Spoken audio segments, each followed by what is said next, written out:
অজানা অনুভব, অচেনা গল্প সব একসাথে ড্রামা ডেস্কে। আজকের গল্পে কি আছে চলুন দেখে নেওয়া যাক।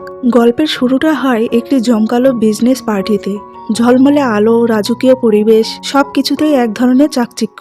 আর সেখানে প্রবেশ করে আমাদের গল্পের হিরো গুইয়ান। গুইয়ান একজন সফল উদ্যোক্তা। তার নিজস্ব বিশাল একটি স্কাল্পচার কোম্পানি আছে, যেখানে কাঠ পাথর খোদাই করে তৈরি হয় অপূর্ব সব শিল্পকর্ম। আর এই কাজে সে এতটাই দক্ষ, সবাই তাকে এক নামে চেনে স্কাল্পচার কিং বলে। কয়েক মুহূর্ত পরেই আমরা দেখতে পাই গল্পের নায়িকা সোয়ানকে। সে এসেছে তার বন্ধুর সঙ্গে এই কোম্পানির ভেতরে। হঠাৎ করেই একটি ফটো ফ্রেমের চাকায় ওর পা আটকে যায় আর প্রায় পড়েই যাচ্ছিল। ঠিক তখনই গুইয়ান ছুটে এসে তাকে জড়িয়ে ধরে, পড়ে যাওয়ার থেকে বাঁচিয়ে ফেলে। ওরা দুজন দুজনের দিকে অবাক হয়ে তাকিয়ে থাকে।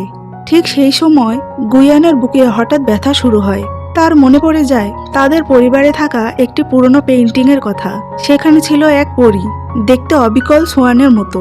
সেই চিন্তায় কিছুটা অস্থির গুইয়ান সোয়ানকে ছেড়ে দেয়, আর সোয়ান ধপ করে পড়ে যায় মেঝেতে। অবাক আর রাগান্বিত সোয়ান চিৎকার করে উঠে বলে, আপনি আমায় ফেলে দিলেন কেন? এমন করে কেউ ফেলে দেয়? দিন আগের ঘটনা। সোয়ান একজন মালামাল ডেলিভারি গার্ল। কেউ একজন তাকে বলেছিল কালো পোশাকে থাকা এক লোক ফুলের একটি বুকে হাতে নিয়ে দাঁড়িয়ে থাকবে, তার কাছ থেকে সেই ফুল নিতে হবে। পরদিন সোয়ান ঠিক সেভাবেই গুইয়ানের কাছ থেকে ফুল নেয়, আর সেই মুহূর্তেই গুইয়ানের বুকে আবার ব্যথা শুরু হয়। সে অবাক হয়ে দেখে মেয়েটা হঠাৎ তার হাত থেকে ফুল নিয়ে চলে গেল। এই দাঁড়াও বলে গুইয়ান সোয়ানের পিছনে দৌড়াতে শুরু করে। সে বারবার ডাকতে থাকে, কিন্তু সোয়ান শোনে না। শেষে গুইয়ান হঠাৎ করেই দৌড়ে গিয়ে তার সাইকেলের পেছনে বসে পড়ে। সোয়ান থমকে গিয়ে বলে, তুমি কি পাগল? নেমে যাও।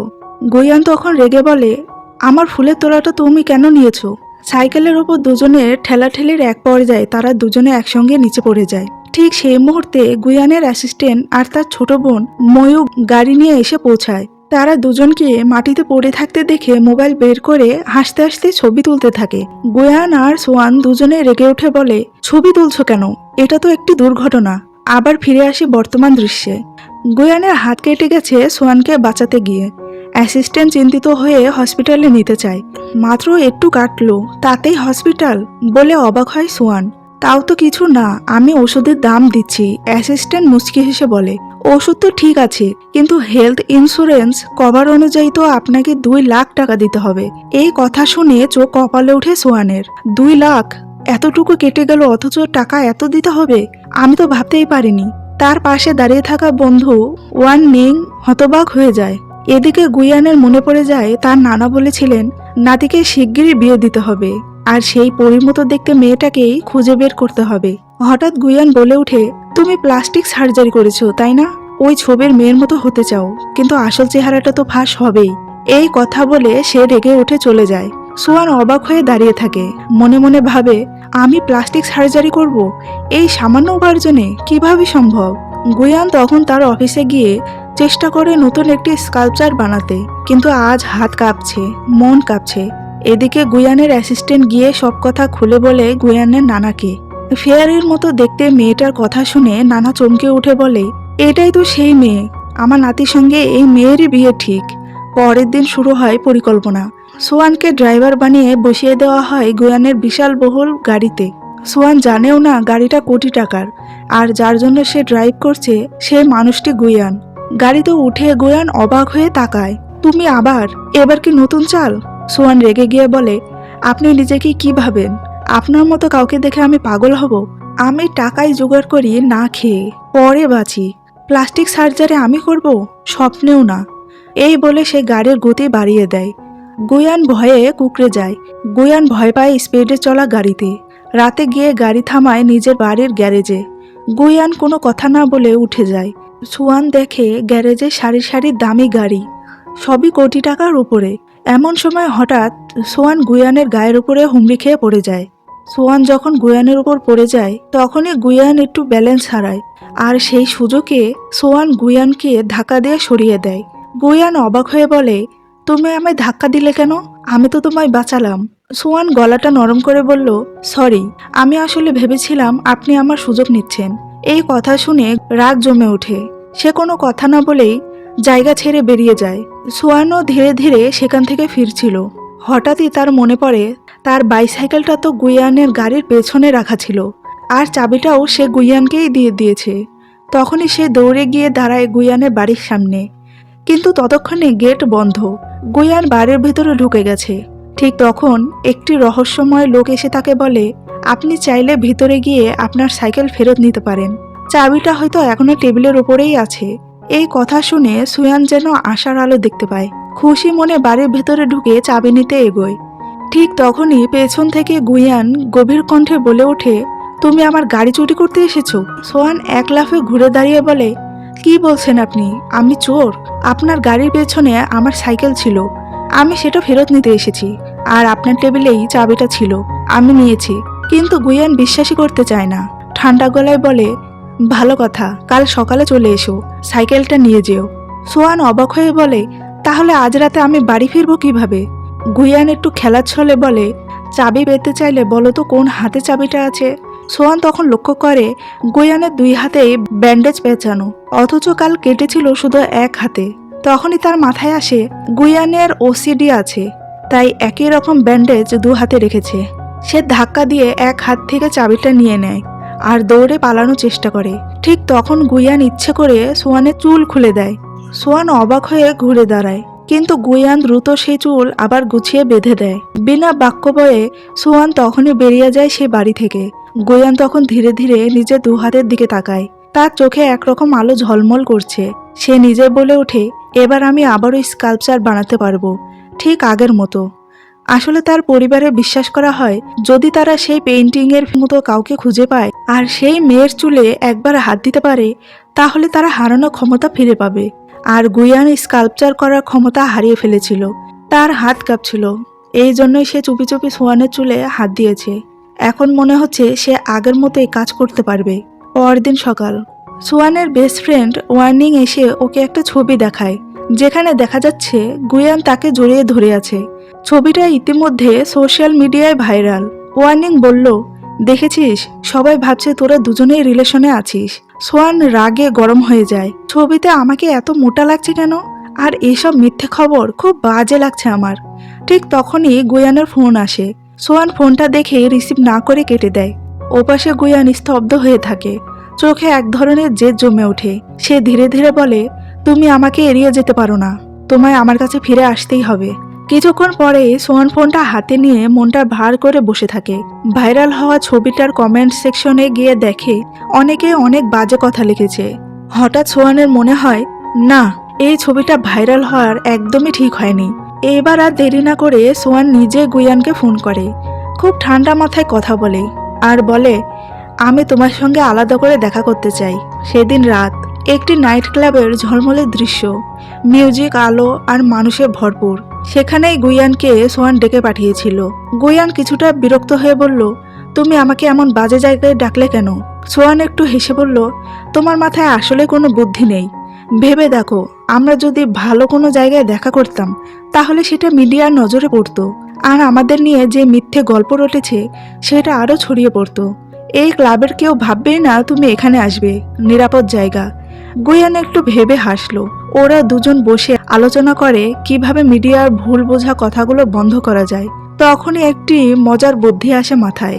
গুইয়ান বলল, তুমি যদি আমার ড্রাইভার হও, তাহলে আমাদের একসঙ্গে দেখা গেলেও কেউ সন্দেহ করবে না। তখন মিডিয়ার সামনে সোজা জবাব থাকবে। আসলে সোয়ান যেন সবসময় গুইয়ানের পাশে থাকে, এই সুযোগটাই গুইয়ানও নিতে চায়। কারণ সোয়ান পাশে থাকলে সে আবার আগের মতো স্কাল্পচার করতে পারে। সোয়ান প্রস্তাবে রাজি হয়ে যায়। এরপর নাইট ক্লাবের ভিড়ে সোয়ান গুইয়ানের হাত ধরে টেনে বার করে নিয়ে আসে। কিন্তু ক্লাবের বাইরে বেরোতেই হঠাৎ চারপাশে ভিড় করে ফেলে রিপোর্টারের দল। তারা ক্যামেরা তাক করে বলে, গুইয়ান, আপনার সঙ্গে এই মেয়েটি কে? সোয়ান চট করে বলে, আমি ওনার ড্রাইভার। কিন্তু তাতেও রিপোর্টারদের প্রশ্ন থেমে থাকে না, তাই ওরা তাড়াতাড়ি গাড়ি নিয়ে সেখান থেকে বেরিয়ে পড়ে।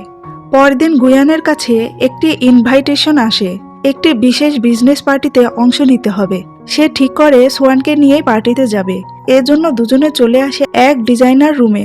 সোয়ান অনেকগুলো ড্রেস ট্রাই করে, কিন্তু গুইয়ানের একটাও পছন্দ হয় না। অবশেষে সোয়ান একটি সুন্দর গ্ল্যামারাস ড্রেস পরে বেরিয়ে আসে। গুইয়ান চুপ করে তাকিয়ে থাকে, চোখ সরাতে পারে না। সোয়ান একটু লজ্জায় পড়ে যায়, কারণ সে এমন ড্রেস আগে কখনো পরে দেখেনি। এরপর তারা চলে আসে সেই বিজনেস পার্টিতে। পার্টিতে দেখা যায় লিন নামের একটি মেয়ে, সে গুয়ানকে মনে মনে অনেকদিন ধরেই পছন্দ করে, কিন্তু গুয়ান সবার সামনে ঘোষণা করে, এই যে সোয়ান আমার অ্যাসিস্ট্যান্ট। এরপর তারা যায় গুয়ানের ছোট বোন ময়ূর কাছে। ময়ূর তো সোয়ানকে দেখে খুশিতে লাফিয়ে পড়ে। ঠিক তখনই সেখানে হাজির হয় ডং নামের এক ছেলে, গুয়ানের রাইভাল স্কাল্পচার প্রতিযোগিতার দুনিয়ায়। আর মজার ব্যাপার হলো ময়ূর ডংকে পছন্দ করে।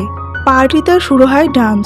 লিন এগিয়ে আসে গুয়ানের সঙ্গে ডান্স করতে চায়, কিন্তু গুয়ান তো এড়িয়ে যায়। সে সোয়ানকে ধরে টেনে নিয়ে যায় ডান্সিং জোনে। সোয়ান একটু কাপা কণ্ঠে বলে, আমি ডান্স পারি না।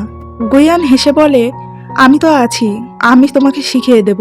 কিন্তু সোয়ান ভীষণ নার্ভাস হয়ে পড়ে, আর এক মুহূর্ত না ভেবে সে সোজা ওখান থেকে পালিয়ে যায়। পার্টি থেকে বেরিয়ে যাওয়ার পথে গুয়ানের অ্যাসিস্ট্যান্ট বাউবিন সোয়ানকে দেখে থামে। সে বুঝে ফেলে সোয়ান কিছুটা অস্বস্তি বোধ করছে। বাউবিন বলে, চলো কোথাও বসে খাই। সোয়ান রাজি হয়। তারা একসঙ্গে ডিনার করে। রাত গভীর হলে বাউবিন নিজে সোয়ানকে বাড়ি পৌঁছে দেয়, এমনকি নিজের জ্যাকেটটাও দিয়ে রাখে। সোয়ান জ্যাকেটটা ফেরত দিয়ে ভেতরে চলে যায়, আর বাউবিন একটি মুচকি হাসি দিয়ে বুঝিয়ে দেয় সে সোয়ানকে ভালোবেসে ফেলেছে। সোয়ান যখন ঘরে ঢুকতে যাবে, কেউ তার কাঁধে হাত রাখে। সে ভয় পেয়ে ঘুরে দাঁড়ায়, হাতে কিছু একটা তুলে নেয়। ঠিক তখনই লাইটটা জ্বলে ওঠে, আর দেখা যায় এটা তো গুয়ান। সোয়ানের পায়ে তখন হিল। সে ব্যালেন্স হারিয়ে পড়ে যেতে থাকে। গুয়ান তড়িঘড়ি করে তাকে ধরে ফেলে। নার্ভাস হয়ে যাওয়ার জন্য সোয়ানের নাক দিয়ে রক্ত বের হয়। গুয়ান চমকে উঠে বলে, তোমার নাক থেকে রক্ত পড়ছে, তুমি কি ঠিক আছো? সোয়ান চোখ ভেজা গলায় বলে, আমার কিছু লাগবে না, শুধু আপনি বলুন মাঝরাতে এখানে এসেছেন কেন? ঠিক তখনই কলিং বেল বেজে ওঠে। দরজা খুলতে দেখা যায় একদল নারী শেফ দাঁড়িয়ে আছে, রাজকীয় খাবার হাতে নিয়ে। গুয়ান বলে, তুমি পার্টি থেকে না খেয়ে বেরিয়ে এসেছিলে, তাই ভেবেছিলাম কিছু খাইয়ে দেই। গুয়ান জানেই না সোয়ান আগে বাউবিনের সঙ্গে ডিনার করে এসেছে। সোহান অবাক হয়ে ভাবে, আমি যদি এখন বলি বাউবিনের সাথে খেয়ে এসেছি, তাহলে গুয়ানকে রেগে যাবে। গুয়ান হেসে বলে, তোমার নিশ্চয়ই খাবারগুলো ভালো লেগেছে। সোয়ানের পেট ভরা, তবুও সে চোখ দিয়ে খাবারগুলো গিলে নিচ্ছে। তার মন বলছে, কত ভালো হতো যদি এগুলো স্বাদও নিতে পারত। সেই রাতেই সোয়ান একা একাই সব খাবার শেষ করে দেয়, আর এতটাই খেয়ে ফেলে নিজেই আর হাঁটতে পারছিল না। গুয়ান খুশি হয়ে বলে, তুমি তো অনেক খেতে পারো। সোয়ান লজ্জা পেয়ে বলে, আমি ভাবিনি এত খেয়ে ফেলবো। গুয়ান হেসে গুড নাইট জানিয়ে চলে যায়। গুয়ান সোয়ানকে নিয়ে আসে তার অফিসে। এখন থেকে কিছু কাজ সোয়ানকে করতে হবে। গুয়ানের নিজে সব বুঝিয়ে দেয়। ওরা যায় গুয়ানের ব্যক্তিগত কাজের ঘরে। সেখানে সোয়ান চারদিকে দেখে অবাক, এত রকমের ভাস্কর্য আর শিল্পকর্ম। গুয়ান একটা স্কাল্পচার বানাতে চায়, কিন্তু তার হাত কাঁপছে। সোয়ান সেটা লক্ষ্য করে অবাক হয়ে যায়। গুয়ান তখন বলে, এসো আমি তোমাকে শেখাই কিভাবে বানাতে হয়। গুয়ান সোয়ানের হাত ধরে স্কাল্পচার করতে গেলে আশ্চর্যজনকভাবে তার হাত আর কাঁপে না। সেদিন রাতে সোয়ান বাসায় ফিরতেই গুয়ানের ফোন আসে, আমার শরীরটা খুব খারাপ লাগছে, তুমি এক্ষুনি এসো। সোয়ান দেরি না করে গুয়ানের বাড়িতে যায়। গিয়ে দেখে গুয়ানের শরীরে জ্বর। সোয়ান ভয় পেয়ে যায়। গুয়ানকে বলে, তাড়াতাড়ি উঠে পড়ুন, আপনাকে হাসপাতালে নিতে হবে। কিন্তু গুয়ান কিছুতেই যেতে চায় না। গুয়ান সোয়ানকে বলে, বাড়িতেই ওষুধ আছে, তুমি ওটা আমাকে খাইয়ে দাও। সোয়ান ওষুধ খাইয়ে দেয়, গুয়ানকে কম্বলে মুড়িয়ে দেয়, আর সারা রাত ধরে পাশে থেকে যত্ন নেয়। সকালে গুয়ান ঘুম থেকে উঠে দেখে সোয়ান এখনো তার পাশে বসে আছে। সোয়ান বলে, আপনি জানেন কাল রাতে আমাকে আপনি কত ভয় পাইয়ে দিয়েছিলেন। আপনি তো একা থাকেন, যদি কিছু হয়ে যেত পুরো দোষ আমার হতো।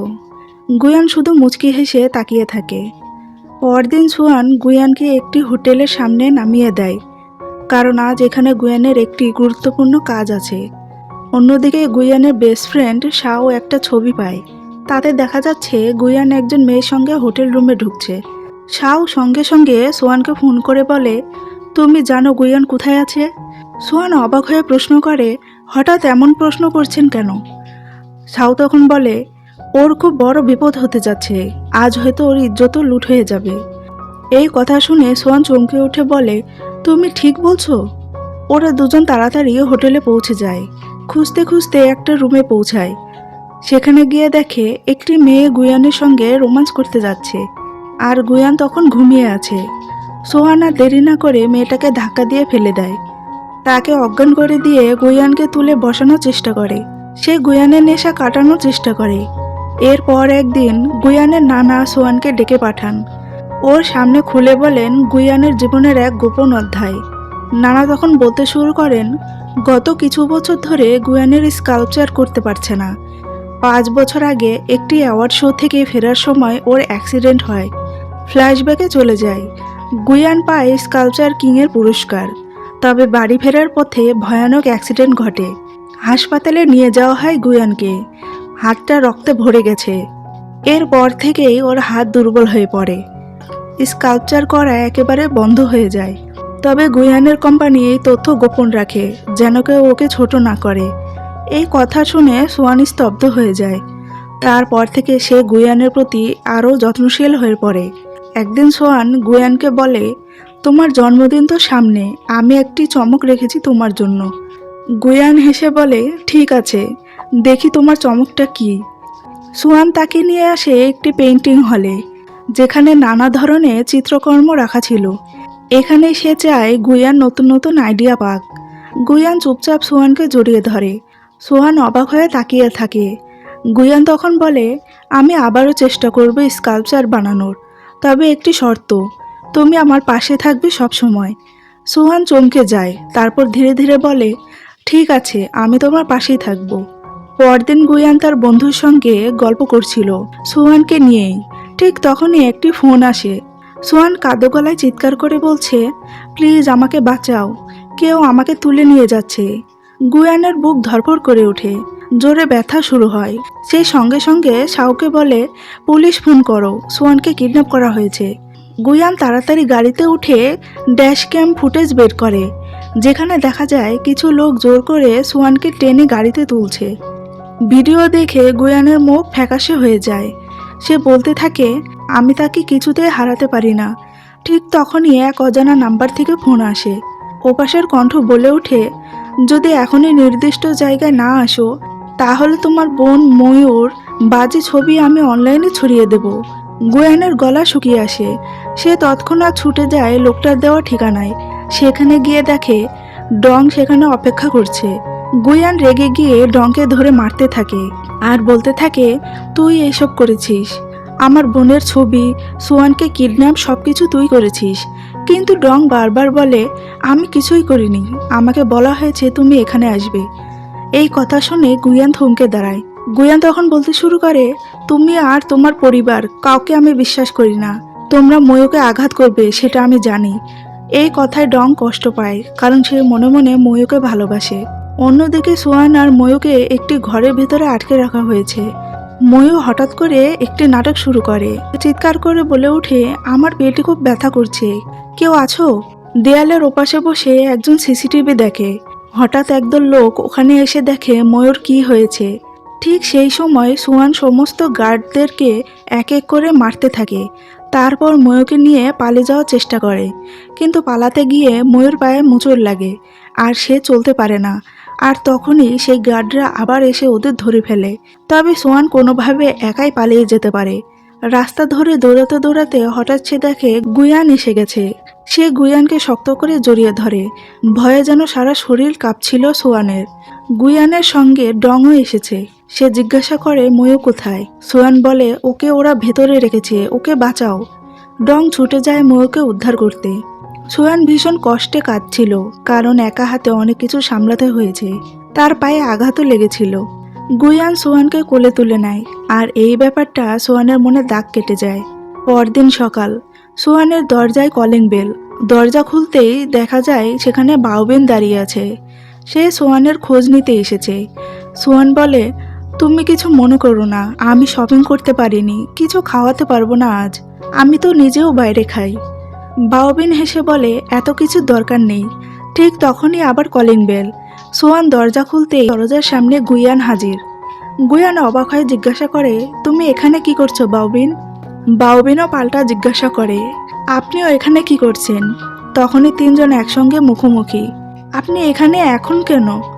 গুয়ান কোনো উত্তর না দিয়ে সোজা ঘরের ভিতর ঢুকে পড়ে, একেবারে এমন ভঙ্গিতে যেন এটা ওর নিজের বাড়ি। তখনই আসে ওয়ার্নিং আর সাহের মেসেজ। তারা ঘরের ভেতর লুকিয়ে দেখে। সোয়ান বলে, আমার বাবা আসতে পারে যে কোনো সময়, প্লিজ বের হয়ে যান। বাবা এসব দেখলে উনি খুব রেগে যাবেন। সে গুয়ানকে টানতে টানতে বের করতে চাইছিল, আর ঠিক তখনই দরজা খুলে যায়। সোহানের বাবা এসে গেছে। সোহান মুখে হাসি এনে ভান করে যেন কিছু হয়নি। গুয়ানও আচমকা ভদ্র হয়ে যায়।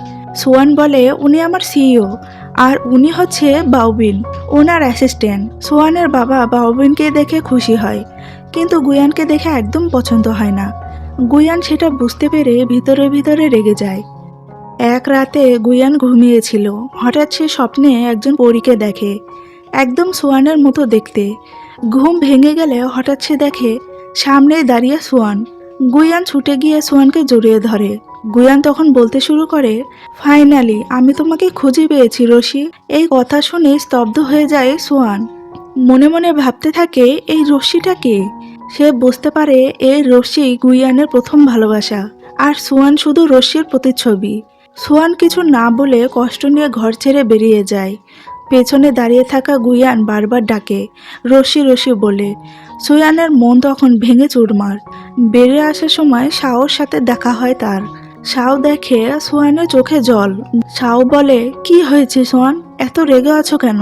সোয়ান কিছু না বলে পাশ কাটিয়ে চলে যায়। শাও এসে গুয়ানকে বলে, তুই আবার কি করলি সকালে? সোয়ানের দিকে তো একদম তাকানোই যাচ্ছে না। গুয়ান অবাক হয়ে যায়, আমি তো কিছুই করিনি, ও রেগে যাবে কেন? শাও তখন বলে, ওর চোখেই লেখা ছিল ও আজ অনেক কষ্ট পেয়েছে। গুয়ান বিভ্রান্ত হয়ে যায়, আমি আবার কি করলাম? এই প্রশ্নটাই ওর মাথায় ঘুরপাক খেতে থাকে। অন্যদিকে সোহান আর ময়ূর দেখা হয়। ময়ূর বলে, আজ আমি তোমাকে একটা জিনিস দেখাবো। ওরা চলে আসে এক গোপন ঘরে। সেখানে রাখা ছিল একটি মূর্তি, একটি পরীর মূর্তি। এই মূর্তিটা হুবহু ওর মতো। এটা তো পুরোপুরি আমার মতো বলে সোহান অবাক হয়ে যায়। ময়ূর বলে, তোমাকে যেদিন প্রথম দেখি আমি একদম স্তব্ধ হয়ে গিয়েছিলাম। এই মূর্তির মতো দেখতে কাউকে আমি সত্যি দেখে ফেলেছি, এটা বিশ্বাসই করতে পারিনি। তুমি আমাদের ভাইয়ের জীবনে এক পরীর মতো ফিরে এসেছো। তোমার হাত ধরেই আমার ভাই আবার স্কাল্পচার বানাতে শুরু করে। এই কথাগুলো শুনে সোহানের চোখ ঝাপসা হয়ে আসে। তাহলে কি আমি শুধুই ওর পরীর মতো বলে ওর জীবনে এসেছি? মানে সবকিছুই কি ছিল স্বার্থের জন্য? এরপর সে ফিরে যায় গুইয়ানের বাসায়। নিজের সমস্ত জামা কাপড় গুছাতে শুরু করে। গুইয়ান এসে বলে, কি হয়েছে, কোথায় যাচ্ছ তুমি? সোয়ান ঠান্ডা গলায় বলে, আমি বাড়ি যাচ্ছি। গুয়ান তখন জিজ্ঞেস করে, কেন? গুয়ান তখন লাগেজ থেকে জামা কাপড় বের করে দিতে থাকে। এইভাবে দুজনের মধ্যে শুরু হয় তর্কের এক অদ্ভুত খেলা। সোয়ান কাপড় গোছাতে থাকে, গুয়ান কাপড় বের করে দেয়। গুয়ান বলে, আমি জানি না তুমি কেন রাগ করেছো, কিন্তু প্লিজ এখান থেকে যেও না। সোয়ান তখন বলে, তুমি আমাকে ব্যবহার করেছো শুধু এই পরীর মতো দেখতে বলেই, তুমি যাতে আবার স্কাল্পচার বানাতে পারো সেই জন্য। গুয়ান স্তব্ধ হয়ে যায়। সোয়ান তখন বলে, তুমি ভালোবাসার অভিনয় করেছো, আর আমি বোকা হয়ে সেই অভিনয়ে বিশ্বাস করেছি। গুয়ান ধীরে গলায় বলে, হ্যাঁ, শুরুটা স্বার্থের ছিল, কিন্তু এখন আমি বদলে গেছি। তুমি কি জানো আমি একটা মানুষ, একটা জলজান্ত অনুভব করা মানুষ। আমি কোনো ছবি নই, কোনো মূর্তি নই। এই কথা বলে সে চলে যায়। গুয়ান বসে পড়ে একা, ভেঙে পড়ে একদম। রাত কেটে যায়। পরদিন সকালে সে কিছুতেই মন সংযোগ করতে পারে না। তবে হঠাৎ সে বসে পড়ে একটি স্কাল্পচার বানাতে সোহানকে নিয়ে। অন্যদিকে বাওবিন আসে সোহানের কাছে। সোহানকে বলে, শুনেছি তুমি রেজিগনেশন দিয়ে দিয়েছো, তুমি ঠিক আছো? সোহান বলে, হ্যাঁ, এটা তো সামান্য একটা জব ছিল, নতুন একটা খুঁজে নেব।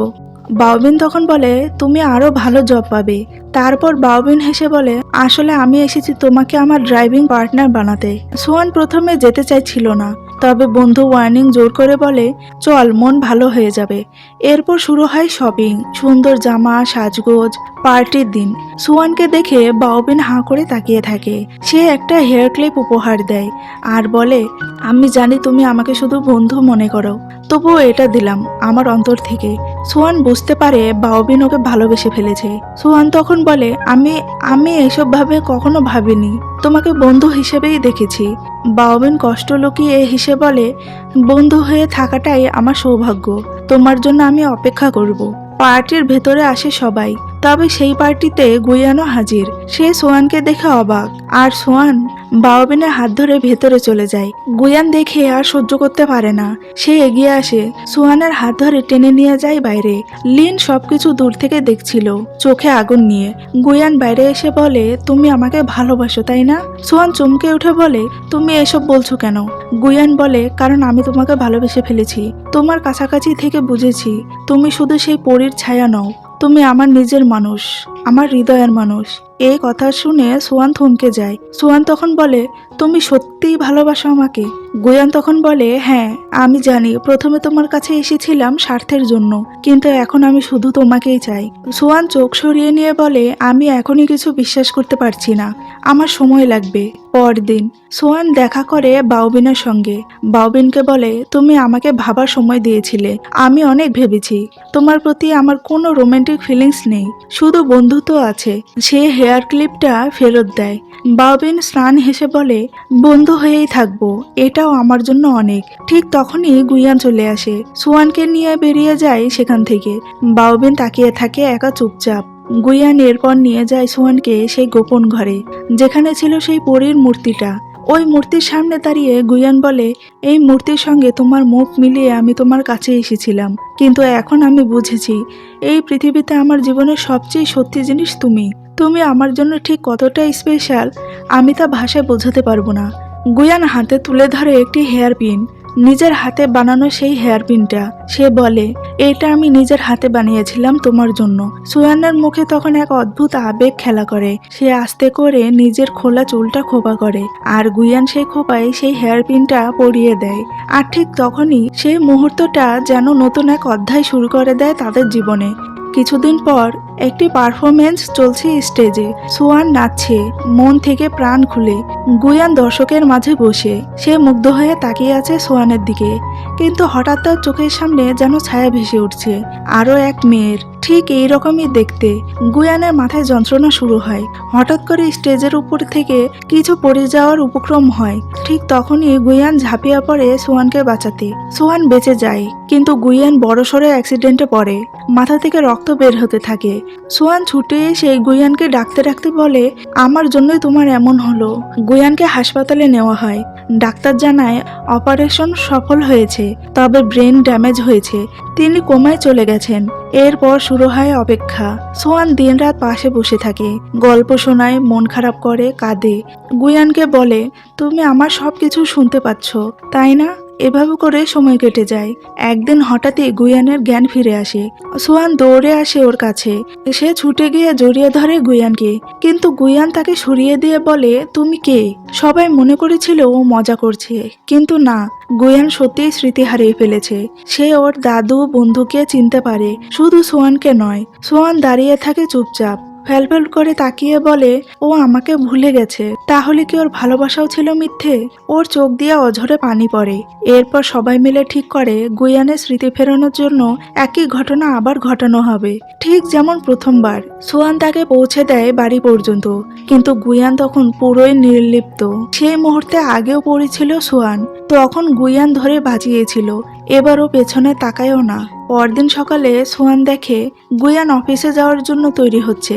হঠাৎই চোখে পড়ে ওর বুকে যে জন্মদাগটা ছিল সেটা নেই। সোয়ান গুয়ানকে জিজ্ঞেস করে, তোমার সেই জন্মদাগটা কোথায়? গুয়ান তখন অবাক হয়ে বলে, জন্মদাগ? আমার কোনো জন্মদাগ নেই। সোয়ান তখন বলে, আমি সেটা অনেকবার দেখেছি। গুয়ান অবাক হয়ে জিজ্ঞেস করে, তুমি আমার জামা খুলে দেখেছো? সোয়ান রেগে গিয়ে বেরিয়ে যায়, তবে নিজের মনে বলে, এই গুয়ান তো আগের সেই গুয়ানই না। রাত নেমে আসে। সোয়ান পরে নেয় একটি হট ড্রেস। সে চলে আসে গুয়ানের বেডরুমে। গুয়ান তাকে দেখে হতবাক হয়ে যায়। সোয়ান ধীরে ধীরে বলে, আমি জানি তুমি আমায় ভুলে গেছো, কিন্তু শুধু একবার আমার পাশে থেকো, যদি কিছু মনে পড়ে। সে জড়িয়ে ধরে গুয়ানকে। গুয়ান ঠেলে সরিয়ে দিয়ে বলে, আমি দুঃখিত, আমি তোমার সঙ্গে এগুলো কিছুতেই করতে পারবো না। তবে সোয়ান ছাড়তে চায় না, সে কান্না করে আর তাকে জড়িয়ে ধরে। ঠিক তখনই গুয়ানের মনে পড়ে যায় কিছু দৃশ্য, ওদের প্রথম দেখা, রাতে লেকের পাশে গল্প করা, সোয়ানের হাতের সেই স্পর্শ। তার চোখে তখন মেঘের মতো পুরনো স্মৃতি ভেসে ওঠে। গুয়ান এবার সোয়ানকে জড়িয়ে ধরে। সোয়ান তখন বলে, তোমার সব মনে পড়ে গেছে তাই না? গুয়ান চুপ করে থেকে বলে, না, তুমি আমাকে টেস্ট করছো ভেবে আমার কিছু মুহূর্তগুলো মনে পড়েছে, কিন্তু তুমি কে, কেন এগুলো করছিলাম সেটা কিছুই মনে নেই। এই বলে সে চলে যায়। সোয়ান ভেঙে পড়ে, আরো কান্না করতে করতে নিজের মনে বলে, আমি কি করব এখন, কিভাবে ওকে ফিরিয়ে আনবো। কিছু দূরে গিয়ে গুয়ান দাঁড়িয়ে থাকে একা, নিজের মনে বলে, আমার কি ওর প্রতি কোনো ফিলিংস হচ্ছে, সত্যি কি ও আমার কিছু ছিল। পরদিন সোয়ান চলে আসে বাওবিনের সঙ্গে দেখা করতে। বাওবিন চিন্তিত গলায় জিজ্ঞেস করে, গুয়ানের কিছু কি মনে পড়েছে? সোয়ান মাথা নিচু করে বলে, কিছুই মনে পড়েনি। ঠিক তখনই গুয়ান সেখানে চলে আসে। বাওবিন তাকে দেখে বলে, আপনি এখানে? গুয়ান জবাব দেয়, তুমি এখানে কি করছো? বাওবিন প্রশ্ন করে, আমাকে মনে আছে? গুয়ান হেসে বলে, তোমাকে মনে থাকবে না কেন, তুমি তো আমার অ্যাসিস্ট্যান্ট ছিলে, এখন শুনেছি তুমি রিজাইন দিয়ে দিয়েছো। বাওবিন দুঃখ কণ্ঠে বলে, তাহলে আপনি শুধু সোয়ানকেই ভুলেছেন। গুয়ান কাঁধ ঝাঁকিয়ে বলে, সেসব নিয়ে তোমার সঙ্গে আলোচনা করব না। গুয়ান তখন সোয়ানের হাত ধরে নিয়ে যেতে চায়, কিন্তু বাওবিন বাধা দিয়ে বলে, আপনার তো ওকে মনে নেই, তাহলে ওকে টেনে নিয়ে যাওয়ার অধিকারী বা কোথা থেকে এলো? সোয়ান কিছু না বলে বাওবিনের সঙ্গে চলে যায়। আর গুয়ান সে ভেতর থেকে কেমন যেন জেলাস ফিল করতে শুরু করে, আর মনে মনে বলতে থাকে, সোয়ান অন্য কারোর সঙ্গে, না, এটা আমি সহ্য করতে পারবো না। সে ফিরে গিয়ে বানাতে বসে সেই পরীর মূর্তির নতুন স্কাল্পচার, আর এবার মূর্তিটা আগের চেয়েও অসাধারণ হয়েছে। পরদিন গুয়ানের বন্ধু শাও তাকে নিয়ে আসে সেই স্টেজে যেখানে আগে অ্যাক্সিডেন্ট হয়েছিল। শাও চায় গুয়ানের স্মৃতি ফিরুক, আর সোয়ান আর গুয়ান আবার এক হোক। সোয়ান এবার আবারও ডান্স শুরু করে, ঠিক আগের মতো সাজে। গুয়ান বসে থাকে সিটে, চোখে গভীর দৃষ্টি, মনে পড়ে না কিছুই। কিন্তু যখনই স্টেজের ওপর থেকে কিছু পড়তে থাকে, গুয়ান উঠে দাঁড়ায়। তবে এইবার হাত বাড়ানোর আগেই তার মাথায় তীব্র ব্যথা করতে শুরু হয়। চোখের সামনে সে দেখে সেই পরী, যে পরী নিজেকে পরিচয় দেয় রশ্মি নামে। গুয়ান হতভম্ব হয়ে জিজ্ঞেস করে, তুমি কি সেই পরী যার ছবি আমার বাড়িতে আছে? রশ্মি অবাক হয়ে বলে, আমার ছবি তোমার বাড়িতে? গুয়ান মাথা নাড়ে, হ্যাঁ, ছবিটা আর একটা অনেক বড় মূর্তি, শত শত বছর ধরে, যেটার কিছুই আমরা জানতে পারিনি, তবে ছবিটা ঠিক তোমারই মতো। তখন এই সিন ফেরে বর্তমান দৃশ্যে। গুয়ান হাসপাতালে, সোয়ান আর বাওবিন পাশে বসা। বাওবিন প্রশ্ন করে, তোমার কিছু মনে পড়েছে? গুয়ান কিছু বলে না, তবে সে বারবার সোয়ানের দিকে তাকায় আর ছোট ছোট কেয়ার নিতে থাকে। বাওবিন বুঝে যায় গুয়ান ইচ্ছা করে এসব করছে, তাকে জেলাস ফিল করানোর জন্য। আসলে গুয়ানের সবকিছুই মনে পড়ে গেছে, কিন্তু সেটা সে কাউকেই বলেনি। সে শুধু চায় সোয়ান তাকে আবারও ভালোবাসুক আগের মতো করে। এরপর সোয়ান গুয়ানকে বাসায় নিয়ে আসে আর ওর অনেক যত্ন নেয়। আর এবার সোয়ানও বুঝে যায় গুয়ান খুবই দুষ্টুমি করছে, তাই এবার সোয়ানও দুষ্টুমি করতে শুরু করে। তাদের মধ্যে এক ধরনের চিলড্রেন রোমান্স শুরু হয়ে যায়। একদিন সোয়ান মুচকি হেসে জিজ্ঞেস করে, তোমার কি সব মনে পড়ে গেছে? গুয়ান তখন দেয় এক শয়তানি হাসি। সোয়ানকে তখন বলে, হয়তো। সোয়ান রেগে যায়, তুমি এত বড় সত্যি লুকিয়ে রাখলে? তারপর শুরু হয় এক দুষ্টুমির ভরা রাগ ভালোবাসার ঝগড়া, আর এই ঝগড়ার মধ্যেই ওরা আরো কাছে চলে আসে। এরপর সিন কাটে এক গ্র্যান্ড অ্যাওয়ার্ড শোতে। চায়নায় 5 বছর পর পর হয় এই শো। এবার সেরা স্কাল্পচারে পুরস্কার জিতেছে ডং। ময়ূ খুশিতে কেঁদে ফেলে। ডং স্টেজে উঠে বলে, এই পুরস্কার কখনো কল্পনাও করিনি, তবে আমার টার্গেট ছিল এটা। আজকে আমি এটা আমার ভালোবাসা ময়ূকে ডেডিকেট করছি। অন্যদিকে ওয়ার্নিং আসে সোয়ানের সঙ্গে দেখা করতে। সোয়ানকে খুব সুন্দর করে সাজিয়ে নিয়ে যায় এক স্পেশাল জায়গায়। সোয়ান ভাবে তাকে কোথায় নিয়ে যাওয়া হচ্ছে। ওয়ার্নিং বলে, আর একটু অপেক্ষা কর, সব জানতে পারবি। হঠাৎ ওয়ার্নিং পেট ব্যথার মিথ্যে অজুহাত দিয়ে চলে যায়। সোয়ান চারপাশে ঘুরে দেখতে থাকে। তার চোখ আটকে যায় একটি বড় ছবিতে। প্রথম দেখা, সে বাইক থেকে পড়ে যাওয়া মুহূর্ত, তারপরে অফিসের ছবি, হাসপাতালের ছবি, হাত ধরার ছবি, মেমোরিতে ভরা সেই জগৎ। সোয়ানের চোখ ভিজে আসে, আর তখনই তার চোখে পড়ে একটি ছোট্ট আংটির বাক্স। সে বুঝে যায় সবকিছুই প্ল্যান গুয়ানের। গুয়ান ধীরে ধীরে কাছে আসে আর বলে, প্রথম যেদিন তোমাকে দেখেছিলাম, আমি তোমাকে ভীষণ হেট করতাম। তখন তোমাকে আমার খুব অসহ্য লাগতো। আমি সত্যি বলছি, প্রথমে আমি এসেছিলাম শুধুই আমার স্বার্থে, কিন্তু তোমার পাশে থাকতে থাকতে কবে যে তোমাকে ভালোবেসে ফেললাম নিজে জানি না। সোয়ান চুপ করে শুনছে। গুয়ান আবার বলে, ভালোবাসা যে কি, সে অনুভবটা কেমন হয় তুমি আমাকে শিখিয়েছো সোয়ান।